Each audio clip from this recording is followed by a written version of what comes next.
हरे कृष्णा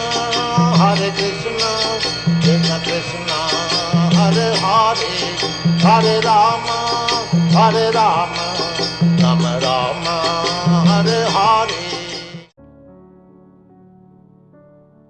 श्रील प्रभुपाद की जय, गुरु महाराज की जय, आप सब भक्तवृंद की जय। निताय गौ प्रेमानंदी, हरि हरि बोल।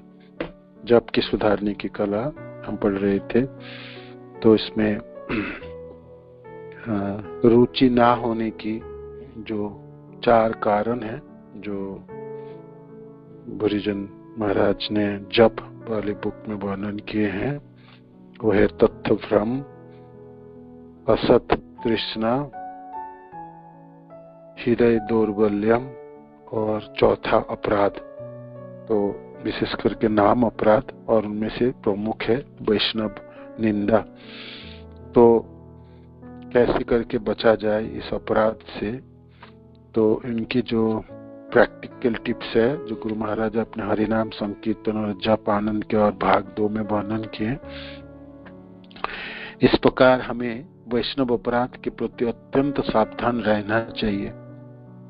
यदि भूलवश हमसे कोई वैष्णव अपराध हो गया हो, तो हमें उनकी अति तुच्छ से लेकर महत्वपूर्ण सेवा करने का प्रयत्न करना चाहिए। सेवा द्वारा हम वैष्णवों के कमल हृदय में अपने लिए कृपा पैदा कर सकते हैं, और वे कृपा प्रदर्शित करते हुए हमें क्षमा अवश्य करेंगे। तो वैष्णवों की सेवा अंगीकार करनी है, और सेवा द्वारा ये काम हो सकता है। दूसरी है पश्चाताप करना चाहिए।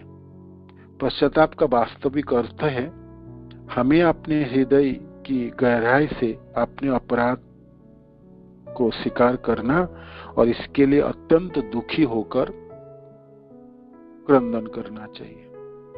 भविष्य में ऐसा अपराध ना करने की प्रतिज्ञा करना भी पश्चाताप का ही अंग है। जिस वैष्णव के प्रति हमने अपराध किया है, उनके चरण कमलों में गिरकर अत्यंत विनम्र भाव से उनसे क्षमा याचना करनी चाहिए। आचार्य ऐसे भी कहते हैं कि हमें उनके चरण कमल तब तक नहीं छोड़ने चाहिए जब तक कि वो हमें क्षमा ना कर दे। वो पश्चाताप, ये दूसरी विधि है, और हृदय की गहराई से ये पश्चाताप उठनी चाहिए। तीसरी है उन्हें आमंत्रित करके प्रसाद अर्पित करना चाहिए। तो ये तीसरी टिप्स जो है गुरु महाराज यहाँ पर बताए। तो वैष्णवों की सेवा, दूसरी पश्चाताप, और वैष्णवों को निमंत्रण करके उनको प्रसाद खिलाना। हमारे शरीर के किसी अंग में कांटा चुभ जाता है तो उस स्थान विशेष पर एक छिद्र हो जाता है। वह कांटा उसी छिद्र से बाहर आ सकता है, अन्यत्र से नहीं। उसी प्रकार किसी वैष्णव के प्रति किए गए अपराध से हम उस वैष्णव विशेष की सेवा से ही मुक्त हो सकता है। इससे मुक्ति का अन्य कोई उपाय नहीं है। तमास्थाने अपराधे नाही परित्राण। तो उपरोक्त उपायों से हम उन वैष्णवों को प्रसन्न करके अपराध मुक्त हो सकते हैं। वैष्णव वांछा कल्पतरु होते हैं, और वो हमारा क्षमा याचना रूपी वांछा को अवश्य पूरा करेंगे। तो ये जो टिप्स है ये हम अंगीकार कर सकते हैं, किंतु शर्तें हैं जो हमको बचना है। अपराध करके अपराध से बचने के लिए प्रथा अंगीकार नहीं करना, हमको अपराधी नहीं करनी है ना। उसके लिए हमको बड़ी सतर्क रहनी चाहिए। सबसे अच्छा जो टिप्स है बुरीजन महाराज अपने बुक्स में जप में कहते हैं, भक्तों को आलोचना ना करें। भक्तों को आलोचना ना करें। भक्तों की निंदा अभिमान की उपज है, और इस अभिमान से ईर्ष्या उत्पन्न होती है। प्रायः हम दूसरे की निंदा अनौपचारिक वार्तालाप के समय करते हैं। ऐसे वार्ता करते करते हमने भक्तों की आलोचना कर लेते हैं। तब हम इतने असावधान होते हैं कि कुछ करने से पहले उस पर विचार भी नहीं करते। लेकिन जब जब हम किसी भक्त के प्रति ईर्ष्या एवं दुर्भावना प्रकट करते हैं, तब तब हमारा हृदय रूपी कमल मुरझाने लगता है। जिन्हें शुद्ध नाम जपना है उन्हें सभी प्रकार की साधु निंदा से बचना चाहिए, और इसमें लापरवाह रहकर की गई निंदा चैतन्य महाप्रभु ने रघुनाथ दास गोस्वामी की चेतावनी दी थी कि ग्राम्य कथा ना सुनिबे। सामान्यतः लोग जो भी गप या भौतिक वार्ता करते हैं, ना तो उसे सुनो और ना ही उनसे कुछ कहो। तो भक्त की सुधारने की प्रयत्न हम करते हैं, तो सुधारने की काम तो गुरुदेव हैं और उनकी शिक्षा गुरु की है ना। सुधारना तो इस बार मेरे को है, अपने साधक को खुद को करनी है ना। तो इसीलिए जहां तक भक्त जनों के साथ व्यवहारों की बात है, तो भक्तों के साथ वार्तालाप और व्यवहार तो आध्यात्मिक होनी चाहिए। उनमें विषय वस्तु तो कृष्ण होनी चाहिए, भौतिक विषय वस्तु तो एक होनी ही नहीं चाहिए। मानो कि दूसरे तरफ से भौतिक विषय वस्तु छेड़ा भी गया, तब भी उसमें उत्साह नहीं दिखाना चाहिए, है ना। कैसे भी करके आपको कृष्ण कथा विषय वस्तु कृष्ण बनानी चाहिए। जप के ऊपर होगी, भागवत के ऊपर होगी, चैतन्य चरितामृत होगी, धाम के ऊपर होगी, नाम के ऊपर होगी। अथाह कथा है, मैंने भगवान कृष्ण के असीमित लीलाएं हैं और अद्भुत उनकी गुणावली है ना। उनकी भक्तों की ऐसी सुंदर गाथाएं हैं। तो हम विषय वस्तु हमारी कभी भी पुराना नहीं होगी। हम कितनी भी बातें करें कृष्ण के ऊपर, वो हमेशा ही नित्य नवीन रहेंगे। तो इसीलिए हमको ऐसा नहीं सोचना हम रोज क्या क्या बात करेंगे भाई कृष्ण के ऊपर, है ना। कृष्ण के ऊपर रोज बात कर सकते, हर पल कर सकते, पूरे जीवन कर सकते, इस जीवन के बाद अगले जीवनों भी कर सकते। अनंत भगवान अपने हजारों मुखों से भगवान कृष्ण की गुणावली वर्णन करते हैं, और उन्होंने कब से शुरू किए, अभी कर रहे हैं, आने वाले भविष्य में करते ही रहेंगे। ऐसा कोई समय ही नहीं होगी ब्रह्मा जी के दिनों में, किसी समय नहीं होगी जो अनंत भगवान कृष्ण की गुण बखान करते हुए थक चुके होंगे या गुणावली सब समाप्त हो चुके होंगे। ऐसा भी नहीं है ना, ऐसा संभव नहीं है। तो विषय वस्तु कृष्ण होनी चाहिए, ग्राम्य वार्ता नहीं होनी चाहिए। ग्राम्य वार्ता ना सुनिबे। समस्या होती है जब भी हमने भौतिक बातें शुरू करते हैं, तो भक्तों के समाज में जब वो होगी तो फिर खिंचातानी होगी, फिर समय भी खराब हो जाता है, फिर आलोचना भी हो जाती है। और विशेष करके भक्तों की आलोचना तो बिल्कुल नहीं करनी है। हमको उस समय बिल्कुल गूंगा बन जानी चाहिए, जो बोलना मेरे को आता ही नहीं कुछ, है ना। या आपने वो जगह ही छोड़ के चले जाइए, है ना, या आपने स्थान परिवर्तन कर दीजिए, कुछ भी करिए। भक्तों की आलोचना ना सुनानी है और ना सुननी है ना। हम अपने भक्ति को मानो कि अनेकों जन्मों की, अनेकों सालों की अपने कमाई किए हैं और धन एकत्रित किए हैं और अपने तिल तिल करके जमा किए हैं, घंटों रात जाग के परिश्रम आदि करके अपने पैसा इकट्ठा किया, और किसी दिन सारे पैसा इकट्ठा लेके आके और उसमें तिल्ली लगा दो, तो तिल्ली लगाने में कितना समय लगेंगे, नहीं लगेंगे ना। तो फ्रैक्शन ऑफ ए सेकेंड आपने लगा दो तिल्ली और वो जल के भस्मीभूत हो जाएंगे। इतने सालों की परिश्रम आपको फ्रैक्शन ऑफ ए सेकेंड भस्मीभूत हो जाता है ना। ये एक उपमा है। उस प्रकार अनेकों दिनों की, अनेक ही सालों की भक्ति, है ना, पिछले जन्मों की भक्ति, है ना, इस जीवन की भक्ति, और सब भस्मीभूत हो जाए, आप वैष्णव जनों की आलोचना कर देंगे तो वैष्णवों की निंदा आपको भक्ति को जड़ों से खत्म कर देती है, उखाड़ के बाहर फेंक देती है ना। उससे आपको कोई नहीं बचाने वाला है। आप ऐसा नहीं सोच सकते आलोचना भी कर दूंगा और मैं भक्ति भी मेरा बचा रहेंगे और अच्छे से भक्ति में प्रगति कर लूंगा, ये होने वाला है नहीं।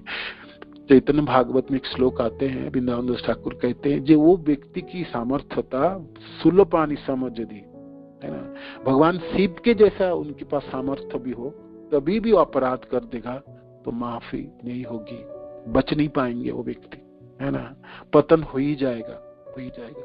भगवान शंभु के जैसे शक्ति होने वाला व्यक्ति की पतन हो जाए तो हम तो किस खेत के मूली होंगे, सोचिए, है ना, हमारी तो पतन हो ही जाएगा, हो ही जाएगा। इसमें बिल्कुल संदेह नहीं रखनी चाहिए। जब मैं आलोचना कर दूंगा, मतलब आलोचना थोड़ी किया था, मैंने तो उनको बचाने गया था। बचाने के काम आपका नहीं है, बचाने के काम गुरु की है, बचाने के काम उनकी शिक्षा गुरु की है, बचाने के काम आपको नहीं है। मानो कि किसी वैष्णव की कोई कार्य, कोई व्यवहार आपको अच्छा नहीं लगता तो आप सहन शक्ति बढ़ा के सहन कर लीजिए। आप सहन करने में असमर्थ हैं, उस जगह छोड़ दीजिए, वहां से निकल जाइए, चले जाइए। नाम तो आपके पास है, माला आपके पास है, आप अपने नाम जपते हुए उस जगह को परिवर्तन कर दीजिए, वहां से बिल्कुल निकल जाए, आंख बंद करके निकलिए, है ना। आपकी सब कुछ जल जाएंगे, कुछ बचा नहीं रहेंगे। आप सोचेंगे कुछ तो बचा रहेगा, है ना, मैं तो उनको सुधार के रखूंगा। ये प्रवृत्ति हमारी है, ये हमारे जन्मों जन्मों की प्रवृत्ति। हम दूसरे को सुधारने के लिए ठेका लेके रखते हैं। सुधारने की बारी तो इस बार मेरी है, मेरे को सुधारनी है, मेरी मनों को सुधारनी है, जिससे मैं अपने जप कर सकूं, मेरी स्थिति को सुधारनी, जिससे मैं जप करके नामों को सुन पाऊं, है ना। तो भक्तों निंदा तथा भक्तों की आलोचना, है ना, नहीं वो नहीं बचा, है ना, इसमें तो गांठ बांध लेनी चाहिए। उस समय तो गूंगा बहरा हो जाना चाहिए। भक्तों की टॉपिक शुरू हो गई तो आप आंखें बंद करिए, कान बंद करिए, मुंह बंद करिए, आप चुप नहीं रह सकते, वहां से निकल जाइए, चले जाइए वहां से, है ना। ये विषय आपकी नहीं है, ये विषय बिल्कुल नहीं, बिल्कुल नहीं। मानो कि आप किसी मैनेजमेंट में हो, मंदिर की संचालन में हो, या किसी कार्य आपको करना पड़ रहा है, आपको दिया गया है, तब भी आप सतर्क रहेंगे, है ना। कितने भी कार्य हो और कितनी भी बड़ी पोस्ट में हो और कितने भी आपको सेवा करना है, सेवा करते समय भक्तजनों के साथ ही व्यवहार करना पड़ता। हमारी व्यवहार भक्तजनों के साथ ही है ना, हमारी उठना बैठना भक्तजनों के साथ है। किंतु आप हमेशा ये सतर्क रहेंगे, जे व्यवहार बेशक भक्तजनों के साथ है, हमको रहना साधु संघ के साथ है, किंतु भक्तों की आलोचना नहीं होगी, भक्तों की आलोचना नहीं होगी, भक्तों की आलोचना नहीं है। जब करते समय अब लापरवाही होती है, टालना है। भक्त प्राय इस विषय पर चर्चा करते हैं कि जप में किस प्रकार सुधार लाया जाए।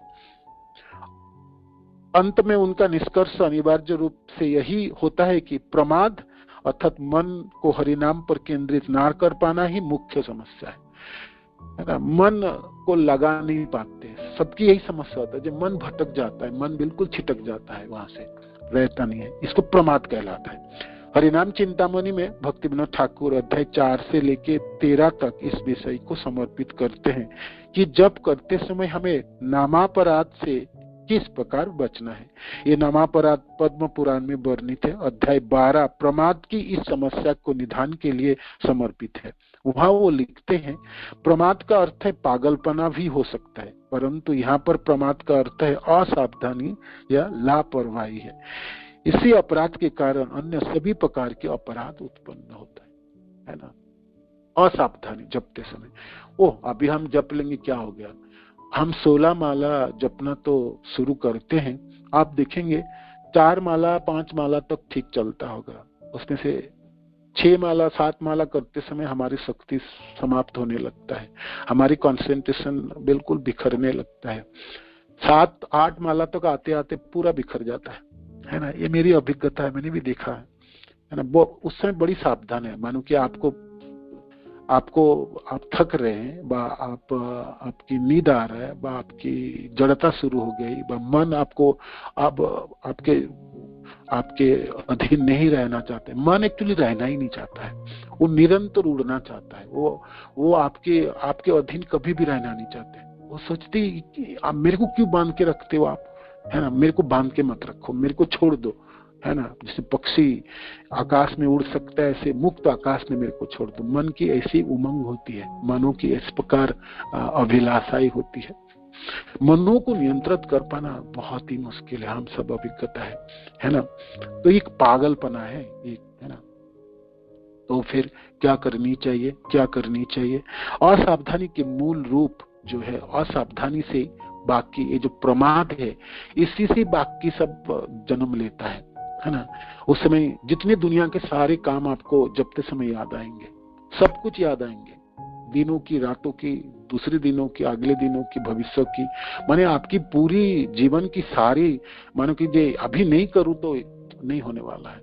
तो मन ये समझाते जी इसको अभी करो, इसी समय करो।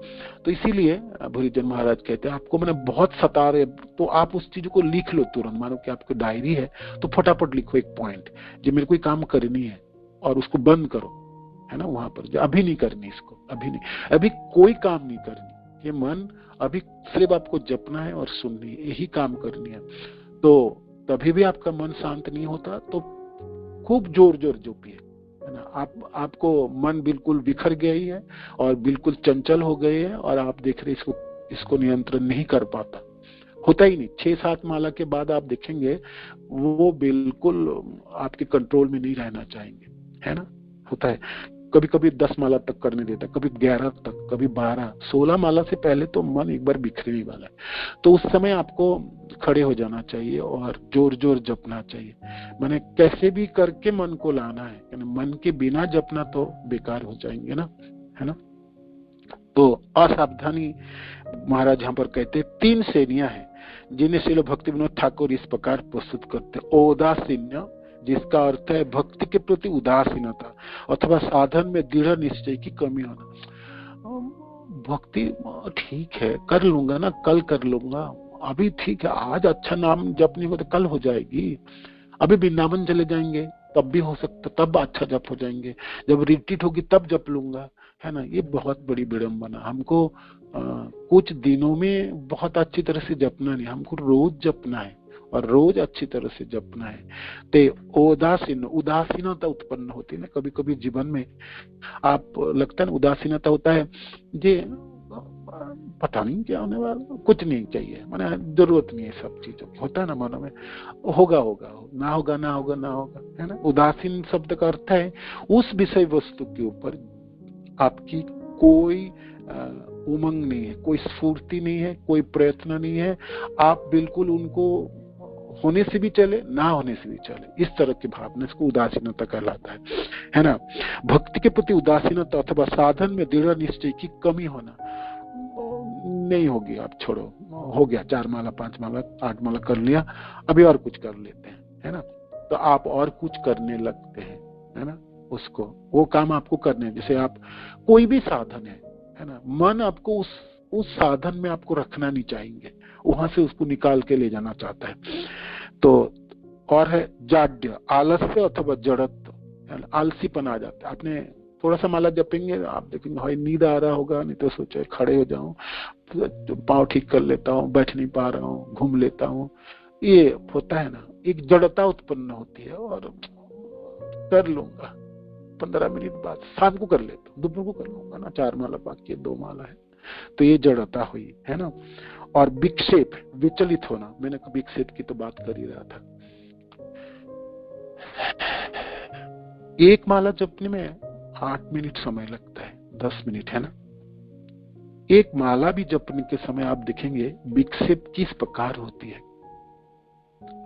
आपको हरे कृष्ण शब्द उच्चारण करने के बाद दूसरे हरे कृष्ण तक पहुंचने तक भी आपको विक्षेप होती है, 2 नामों के बीच में विक्षेप होती है। मन आपको चली जाता है, कहाँ जाता पता नहीं, है ना, कहाँ जाता पता नहीं, और आपको भी नहीं पता वो कौन सा जगह लेके जाना चाहता है। मन आपको ले जाना चाहता है बस, है ना, वो पता नहीं कहाँ लेके जाएगा, है ना, बस। किंतु वो चाहते हैं कि तुम मेरे को नियंत्रण क्यों कर रहे हो, तुम मेरे ऊपर जबरदस्ती क्यों कर रहे हो, तुम मेरे को इस नामों में क्यों रखना चाहते हो, है ना, मैं नहीं रहने वाला हूं तुम्हारा अधीन। ये विक्षेप है, ये विक्षेप है, ये विक्षेप है, ये भयंकर परिस्थिति है, साधक के लिए सबसे बड़ी शत्रु है ये। और ये आपको कहीं नहीं रहने देंगे, है ना। बिल्कुल मन को लगने ही नहीं देंगे। मन आप लगेंगे नहीं तो फिर जप में स्वाद कहाँ से आएंगे, है ना। आस्वादन तो होगी ही नहीं, आस्वादन होगी नहीं। तो विक्षेप सबसे, अब विक्षेप एक शत्रु हुई, है ना। तो औदासीन्य, जाड्यता और विक्षेप, विचलित होना या अपना ध्यान उन गलत वस्तुओं पर केंद्रित करना जिनका साधन भक्ति से सीधा संबंध नहीं है। जपते समय आपको भौतिक संसार के पूरे दुनिया के काम याद आएंगे, सारे, है ना, सारे। और उसको अभी करो, है ना। मानो कि अंदर ही जैसे मन बैठा है, जैसे आपको डंडा मार के आपको माने आपको सब कुछ इंद्रियों को कबलित करके उसको अभी कर लो, अभी करो। सो ना आई एम डिक्टेटिंग यू, आपको अभी करनी है ना। ये विक्षेप है, विक्षेप है। आपको पता नहीं कौन सा सपनापुरी में ले जाना चाहता है, कहाँ ले जाना चाहता है ये मन, कहाँ ले जाना चाहते हो, ये विक्षेप है ना। आप देखेंगे एक माला जपते समय 10 मिनट में कितने विक्षेप है, आप लिख के रखोगे। आप एक दिन 16 माला जपने के बाद सोचना, जी मेरा मन कहाँ कहाँ गया, है ना। आप अचंभित हो जाओगे, आपने कभी सोचा ही नहीं होगा, जी ये सब जगह में कहाँ गया, ये मेरे को जरूरत भी नहीं था, ये तो बेकार की काम है। आप देखना जितनी भी चीज उस समय अपने मनों में उदय हुई, उनकी जरूरत उस समय नहीं होगा। माने वो काम आप बाद में भी कर सकते थे और अच्छी तरह से होता है, किंतु मन आपको कहेंगे अभी करके दिखाओ, उसको बंद करो, तुम जो जप रहे हो उसको बंद करो, उसको सुनो मत, मेरा सुनो, है ना। ये विक्षेप है, ये विक्षेप है, ये विक्षेप है। यह वास्तव में हमारी उदासीनता के दर्शाता है। हमें या तो जप के प्रति गंभीरता के अभाव है, साथ में हरिनाम के प्रति एक गहन ध्यान या चिंता की भी कमी है ना। हम जप को बाकी सारे कामों के साथ तुलना कर देंगे या बाकी से नीचे समझते हैं। जपने को आपको प्रायोरिटी है, जी देखो मेरे को तो जपना है, मैं मर जाऊं, मेरे गले में फांसी लग जाए, मैं अचेतन हो जाऊं, मेरा दुनिया डूब जाए, मेरा आग लग जाए, मैं सब आग लग जाए, सब खत्म हो जाए, तब भी मेरे को जपनी है। ये 2 घंटे तो मेरे को जपनी है, अब तो मेरे को जपनी है बस, अब मेरे को और कुछ नहीं करनी।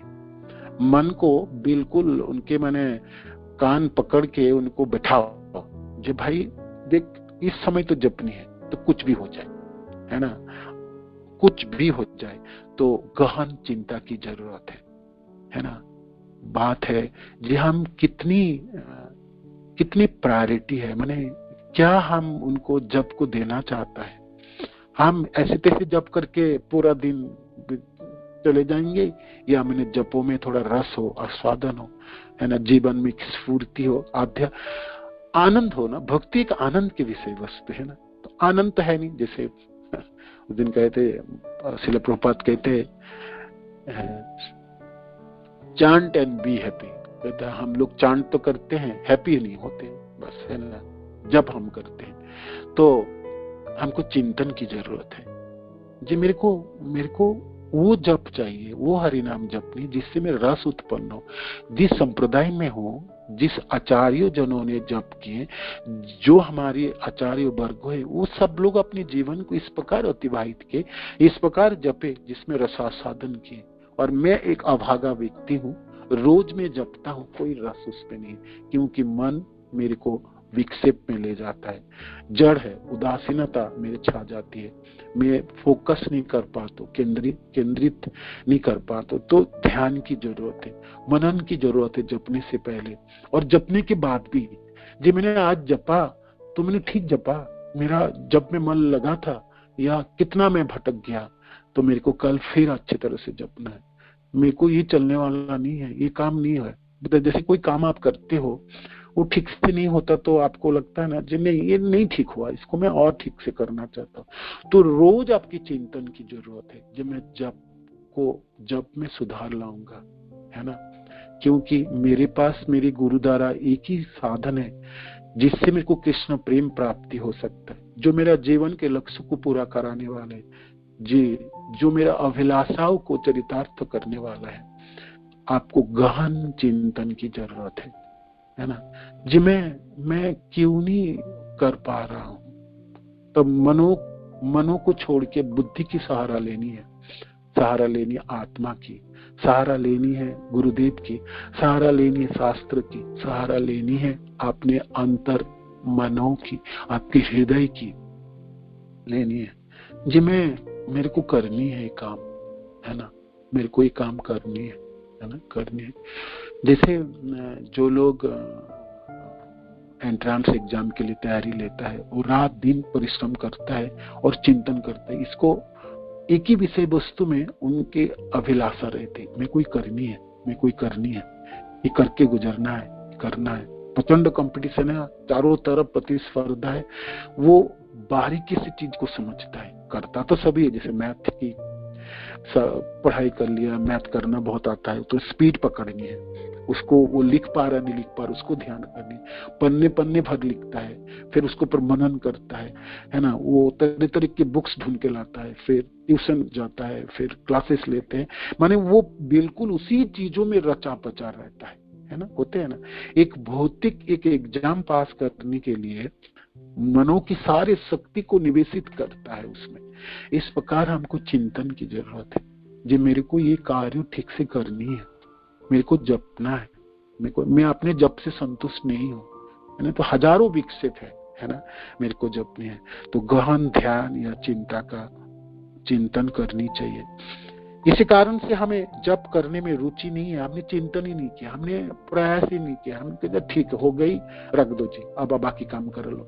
वो है ना, मन तो कैसे भी करके भागना चाहता है, कैसे भी करके माला को रख के और कुछ काम करना चाहते हैं, वो काम हमको बचाने वाला थोड़ी है। आप सोच के देखिए कि मन तो जप छोड़ के बाकी जो काम करने जा रहा है, उससे मेरी बंधन बढ़ने वाला या घटने वाला है, क्या करेंगे हम बताइए।